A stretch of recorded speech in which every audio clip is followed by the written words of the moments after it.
हम करेंगे हर मजलूम की हिमायत। बिस्मिल्लाहिर्रहमानिर्रहीम। अस्सलाम वालेकुम। मैं हूँ हुरैन फातिमा और आप देख रहे हैं हिमायती न्यूज़ HD चैनल। नजर डालते हैं आज की अहम खबरों पर।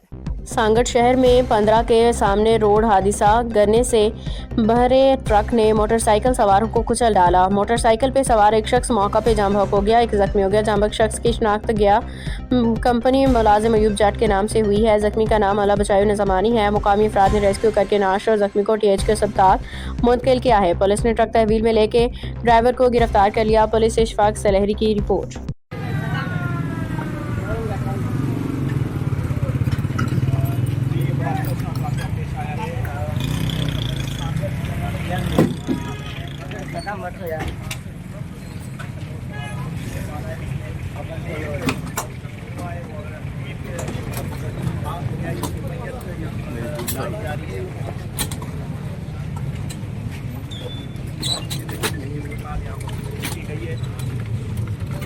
अब तक के लिए इतना ही। मजीद खबरों और अपडेट से बाखबर रहने के लिए देखते रहें हिमायती न्यूज़ HD चैनल।